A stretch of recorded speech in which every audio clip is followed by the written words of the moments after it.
ओम नमो भगवते वासुदेवाय। देव गुरु वर्षपति को बुद्धि और शिक्षा का कारक माना जाता है। गुरुवार को वर्षपति देव की पूजा करने से धन, विद्या, मान सम्मान, पद प्रतिष्ठा और अन्य मनवांछित फल की प्राप्ति होती है। धार्मिक ग्रंथों के अनुसार गुरुवार को भगवान वर्षपति देव की पूजा का विधान है। गुरुवार के दिन का व्रत और कथा सुनने से घर परिवार में सुख समृद्धि बनी रहती है।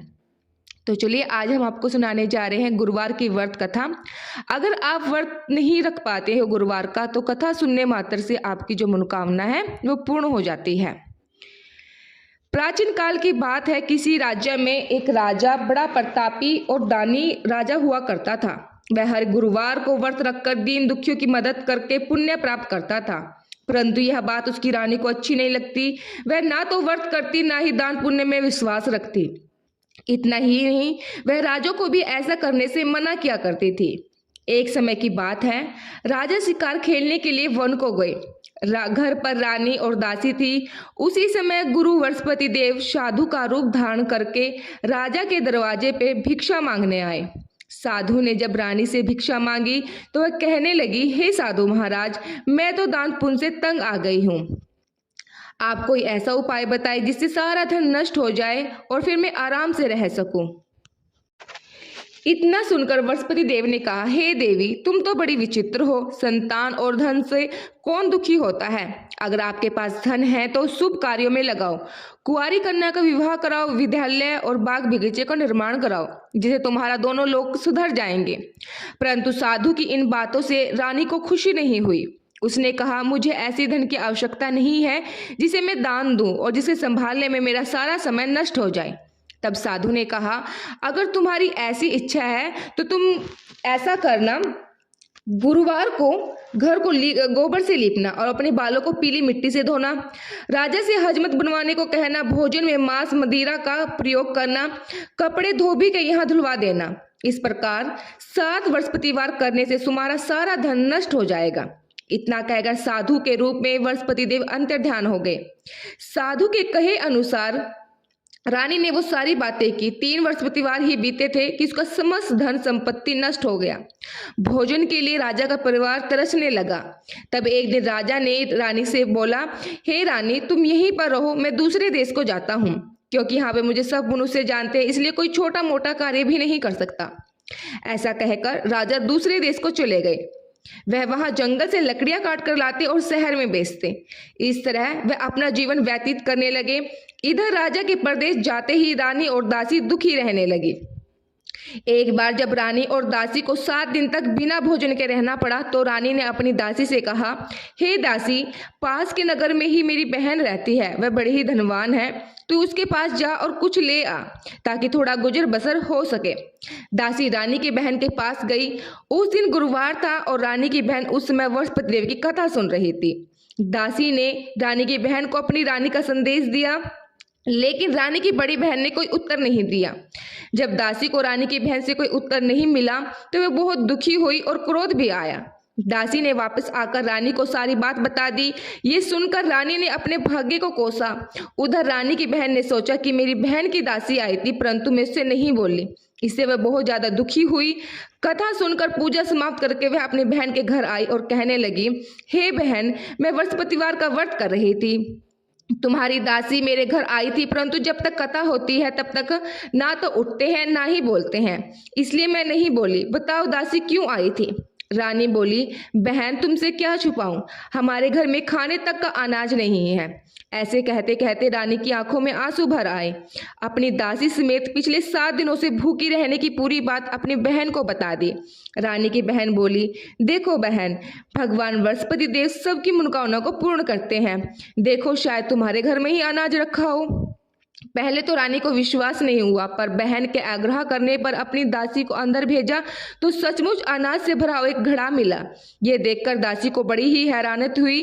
दासी रानी से कहने लगी, हे रानी, जब हमको भोजन नहीं मिलता तब भी तो हम व्रत ही करते हैं, इसलिए क्यों ना इनसे व्रत की विधि और कथा पूछ ली जाए ताकि हम भी व्रत कर सकें। तब रानी ने अपनी बहन से वर्षपतिवार के व्रत के बारे में पूछा। उसकी बहन ने बतलाया, बृहस्पतिवार के व्रत में चने की दाल और मुनक्के केले की जड़ में अर्पित करे तथा दीपक जलावे। व्रत कथा सुने और पीला ही भोजन करे। इसे बृहस्पति देव भगवान और भगवान विष्णु बहुत ही ज्यादा प्रसन्न हो जाते हैं। व्रत और पूजा की विधि बतलाकर रानी की बहन अपने घर को लौट आई। 7 दिन के बाद जब दोबारा गुरुवार आया तो रानी और दासी ने व्रत रखा। वह गुड़साल में जाकर चना और गुड़ ले आई। फिर उसे केले की जड़ तथा भगवान विष्णु का पूजन किया। अब पीला भोजन की चिंता को लेकर दोनों बहुत दुखी हुई, क्योंकि उन्होंने व्रत रखा था, इसलिए बृहस्पति देव उनसे बहुत ही ज्यादा प्रसन्न थे। वह एक साधारण व्यक्ति का रूप धारण करके 2 थालों में पीला भोजन दासी को दे गए। भोजन पाकर दासी बहुत ही ज्यादा खुश हुई और फिर रानी के साथ मिलकर भोजन ग्रहण किया। उसके बाद सभी गुरुवार को व्रत और पूजा करने लगी। बृहस्पति देव की कृपा से उनके पास फिर से धन संपत्ति आ गई।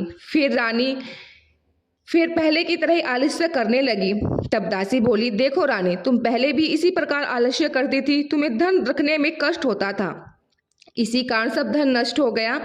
अब जब बृहस्पति देव की कृपा से धन मिला है तो फिर तुम आलस्य करना बंद करो। रानी को समझते हुए दासी कहने लगी, बड़ी मुसीबतों के बाद हमने ये धन पाया है, इसलिए हमें इसे दान पुण्य करना चाहिए, भूखों को भोजन कराना चाहिए और धन को शुभ कार्य में खर्च करना चाहिए। इसलिए तुम्हारा कुल का यश बढ़ेगा, सर्व की प्राप्ति होगी, पितर प्रसन्न होंगे। दासी की बात मानकर रानी अपने धन को शुभ कार्य में खर्च करने लगी। इससे पूरे नगर में उसका यश बढ़ने लगा। बृहस्पतिवार व्रत की कथा के बाद श्रद्धा के साथ आरती करनी चाहिए और प्रसाद बांटकर आप भी ग्रहण करना चाहिए। तो ये थी एक बृहस्पतिवार की कथा। बृहस्पतिवार की कथा एक दूसरी भी है, वो भी हमें जरूर सुननी चाहिए। उधर राजा प्रदेश में बहुत दुखी रहने लगा। वह प्रतिदिन जंगल से लकड़ियां बीन कर लाता और उसी शहर में बेचकर अपनी दुखी जीवन को बड़ी कठिनाई से व्यतीत करता। एक दिन दुखी हो अपनी पुरानी बातों को याद करके वह रोने लगा और उदास हो गया। उसी समय राजा के पास बृहस्पति देव साधु के वेश में आकर बोले, हे लकड़हारे, तुम इस सुनसान जंगल में किस चिंता में बैठे हो, मुझे बतलाओ। यह सुनकर राजा के नेत्रों में जल भर आया। साधु की बात सुनकर राजा ने अपनी सारी कहानी साधु को सुना दी। महात्मा दयालु होते हैं। वे राजा से बोले, हे राजा, तुम्हारी पत्नी ने बृहस्पति देव के प्रति अपराध किया है, जिसके कारण तुम्हारी यह दशा हुई है। अब तुम चिंता मत करो, भगवान तुम्हें पहले से अधिक धन देंगे। देखो, तुम्हारी पत्नी ने बृहस्पतिवार का व्रत प्रारंभ कर दिया है। अब तुम भी बृहस्पतिवार का व्रत करके चने की दाल व गुड़ जल के लोटे में डालकर केले की पूजन करो, फिर कथा कहो या सुनो, भगवान तुम्हारी सभी मनोकामनाओं को पूर्ण करेंगे। साधु की बात सुनकर राजा बोला, हे प्रभु, लकड़ी बेचकर तो इतना पैसा नहीं बचता जिससे मैं भोजन के उपरांत कुछ बचा सकूं। मैंने रात्रि में अपनी रानी को व्याकुल देखा। मेरे पास कोई साधन नहीं है जिससे उसकी समाचार मंगा सकूं। फिर मैं कौन सी कहानी कहूँ यह मुझे भी मालूम नहीं है। साधु ने कहा, हे राजा, मन में बृहस्पति भगवान की पूजा व्रत का निश्चय करो, वह स्वयं तुम्हारे लिए कोई ना कोई रास्ता बना देंगे। बृहस्पतिवार के दिन तुम रोजाना की तरह लकड़ियां लेकर शहर में जाना। तुम्हें रोज से दुगना धन प्राप्त होगा, जिसे तुम भली भांति भोजन कर लोगे तथा बृहस्पति देव का पूजा का सामान भी आ जाएगा। जो तुमने बृहस्पतिवार की कहानी के बारे में पूछा है वह इस प्रकार है। प्राचीन काल में एक बहुत ही निर्धन ब्राह्मण था। उसकी कोई संतान नहीं थी। वह नित्य पूजा पाठ करता। उसकी स्त्री ना तो स्नान करती ना किसी देवता का पूजन करती। इसी कारण ब्राह्मण देवता बहुत दुखी रहते। भगवान की कृपा से ब्राह्मण के यहाँ एक कन्या पैदा हुई। कन्या बड़ी होने पर प्रातः स्नान करके भगवान विष्णु का पूजा पाठ करती, बृहस्पतिवार का व्रत करती, पूजा पाठ समाप्त करके पाठशाला जाती, अपनी मुट्ठी में जौ भरकर ले जाती और पाठशाला के मार्ग में डालते जाती। लौटते समय वह जौ श्रवण के हो जाते, उन्हें बीनकर घर ले आती। एक दिन वह बालिका सूप में उन सोने के जौ को फटक कर साफ कर रही थी। तभी उसकी माँ ने देख लिया और कहा, हे बेटी, सोने के जौ के लिए सोने का सूप होना चाहिए। दूसरे दिन गुरुवार था। कन्या ने व्रत रखा और बृहस्पति देव से सोने का सूप देने की प्रार्थना की। बृहस्पति देव ने उसकी प्रार्थना स्वीकार कर ली। रोजाना की तरह वह कन्या जौ फैलाती हुई पाठशाला चली गई। पाठशाला से लौटकर जब वह जौ बीन रही थी तो बृहस्पति देव की कृपा से उसे सोने का सूप मिला। उसे वह घर ले आई, उसमें जौ साफ करने लगी, परंतु उसकी माँ के वही ढंग रहे। एक दिन की बात है, कन्या सोने के सूप में जौ साफ कर रही थी। उसी समय उस नगर के राजकुमार वहां से होकर निकले। कन्या के रूप और कार्य को देखकर वह मोहित हो गए। राजकुमार राजमहल में आकर भोजन जल त्याग कर उदास होकर लेट गए।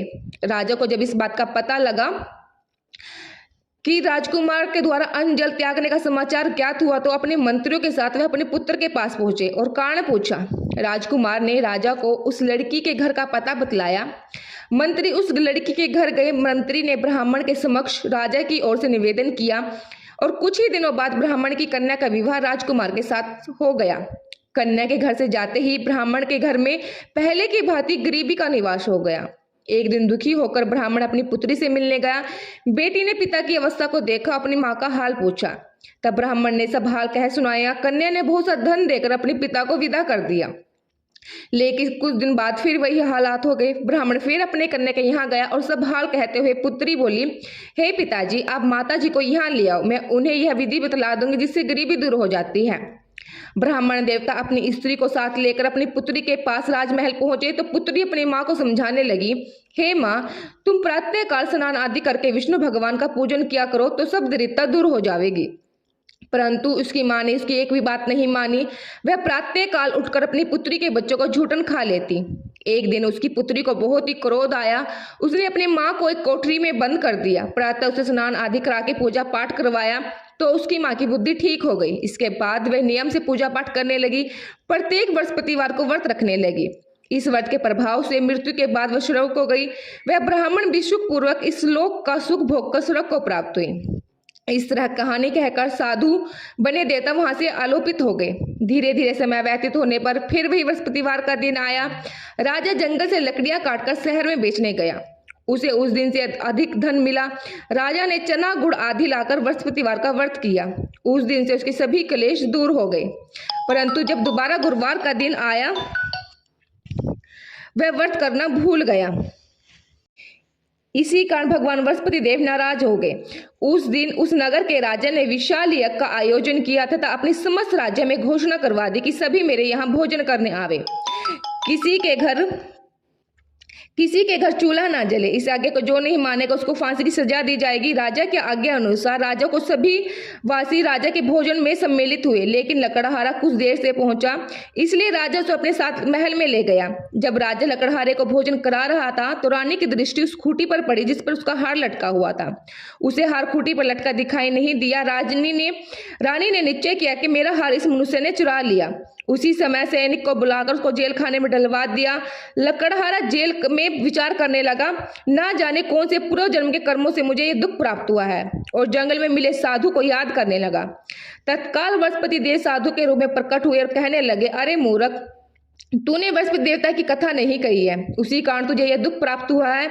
अब चिंता मत कर, बृहस्पतिवार के दिन जेल खाने के दरवाजे पर तुझे 4 पैसे पड़े मिलेंगे। उनसे तू बृहस्पति देव की पूजा करना तो तेरे सभी कष्ट दूर हो जाएंगे। अगले दिन बृहस्पतिवार था। उसे जेल खाने के दरवाजे पर 4 पैसे मिले।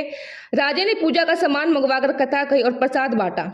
उसी रात्रि में बृहस्पति देव ने उस नगर के राजा को संपन्न में कहा, हे राजा, तूने जिस जेल में बंद कर रखा है उसे कल छोड़ देना, वह निर्दोषी है।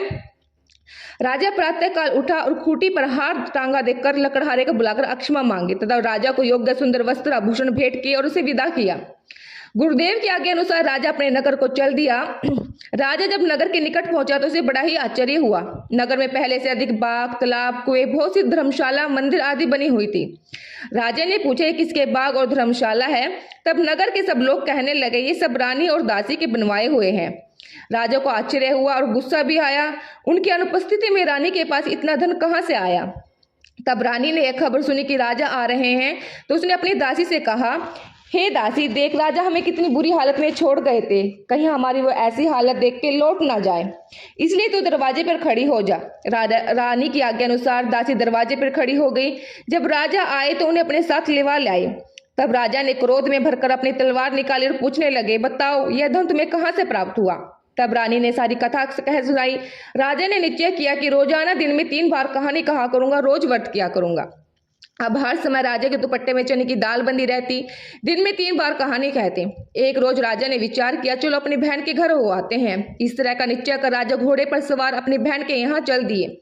मार्ग में उसने देखा कि कुछ आदमी एक मुर्दे को ले जा रहे हैं। उन्हें रोककर राजा कहने लगे, अरे भाइयों, मेरी बृहस्पति देव की कथा सुन लो। वो बोले, लो, हमारा तो आदमी मर गया है, इसको अपनी कथा की पड़ी है। परंतु कुछ आदमी बोले, अच्छा कहो, हम तुम्हारी कथा भी सुनेंगे। राजा ने दाल निकाली और कथा कहने शुरू कर दी। जब कथा आधी हुई तो मुर्दा हिलने लग गया और जब कथा समाप्त हुई तो राम राम करके मुर्दा खड़ा हो गया। राजा आगे बढ़ा, उसे चलते चलते शाम हो गई। आगे मार्ग में उसे एक किसान खेत में हल चलाता मिला। राजा ने उससे कथा सुनने का आग्रह किया, लेकिन वह नहीं माना। राजा आगे चल पड़ा। राजा के हटते ही बैल पिछाड़ा खाकर गिर गए तथा किसान के पेट में बड़े जोरों का दर्द होने लगा। उसी समय किसान की माँ रोटी लेकर आई। उसने जब देखा तो अपने पुत्र से सब हाल पूछा। बेटे ने सब हाल बतला दिया। बुढ़िया दौड़ी दौड़ी उस घुड़सवार के पास पहुंची और उससे बोली, मैं तेरी कथा सुनूंगी, तू अपनी कथा मेरे खेतों पर चलकर कहना। राजा ने लौटकर बुढ़िया के खेतों में जाकर कथा कही, जिसको सुनते ही बैल उठ खड़े हो गए तथा किसान के पेट का दर्द भी बंद हो गया। राजा अपनी बहन के घर पहुंचे। बहन ने भाई की खूब मेहमानी की। दूसरे रोज प्रातःकाल राजा जागा तो देखने लगा कि सब लोग भोजन कर रहे हैं। राजा ने अपनी बहन से पूछा, ऐसा कोई मनुष्य है जिसने भोजन ना किया हम, जो मेरी वृषपति देवी की कथा सुन ले। बहन बोली, हे भैया, यह देश ऐसा ही है। यहाँ लोग पहले भोजन करते हैं, बाद में कोई अन्य काम करते हैं। फिर वे कुम्हार के घर गई जिसका लड़का बीमार था। उसे मालूम हुआ उनके यहाँ 3 रोज से किसी ने भोजन नहीं किया। रानी ने अपने भाई की कथा सुनने के लिए कुम्हार से कहा। वह तैयार हो गया। राजा ने जाकर वृषपति देव की कथा कही, जिसको सुनकर उसका लड़का बिल्कुल ठीक हो गया। अब तो राजा की प्रशंसा होने लगी। एक रोज राजा ने अपनी बहन से कहा, हे बहन, हम अपने घर को जाएंगे, तुम भी तैयार हो जाओ। राजा की बहन ने अपनी सास से कहा। सास बोली, हाँ चली जाना, परंतु अपने लड़कों को मत लेके जाना, क्योंकि तेरे भाई की कोई औलाद नहीं है। बहन ने अपने भाई से कहा, हे भैया, मैं तो चलूंगी, परंतु कोई बालक नहीं जाएगा। अपनी बहन को भी छोड़कर दुखी मन से राजा अपने नगर को लौट आए। राजा ने अपनी रानी से कहा कि हम निर्वंशी राजा है, हमारा मुंह दिखाने का धर्म नहीं है और भोजन आदि नहीं किया और उदास होकर लेट गए। रानी बोली, हे प्रभु, वृषपति देव ने हमें सब कुछ दिया है, हमें औलाद भी अवश्य ही देंगे। उसी रात्रि वृषपति देव ने राजा के संपन्न में कहा, हे राजा, उठ, सब सोच त्याग दे, तेरी रानी गर्भवती है।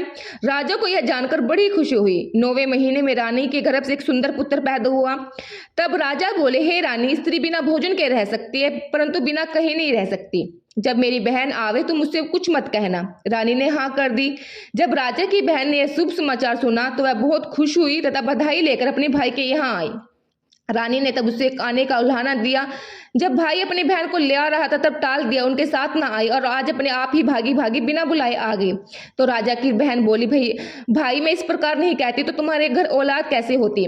वृषपति देव सबकी मनोकामना को पूर्ण करते हैं। जो सद्भावना पूर्वक वृषपतिवार का व्रत करते हैं, कथा पढ़ते हैं, सुनाते हैं, दूसरों को सुनाते हैं, खुद सुनते हैं, वृषपति देव उनकी सभी मनोकामनाओं को पूर्ण करते हैं, उनकी सदैव रक्षा करते हैं। जो संसार में सद्भावना से गुरुदेव का पूजन एवं व्रत सच्चे हृदय से मनन करते हैं, उनकी सभी मनोकामना वैसे ही पूर्ण होती है जैसे सच्ची भावना से रानी और राजा ने वृषपति देव की कथा का गुणगान किया है। तो उनकी सभी इच्छाएं वृषपति देव जी ने पूर्ण कर दी। अनजाने में भी वृषपति देव की उपेक्षा ना करे, ऐसा करने से सुख शांति नष्ट हो जाती है। इसलिए सबको कथा सुनने के बाद प्रसाद लेकर ही जाना चाहिए। हृदय से उनका मनन करते हुए जयकारा बोलना चाहिए। जय हो वृषपति देव भगवान की, जय हो विष्णु भगवान की।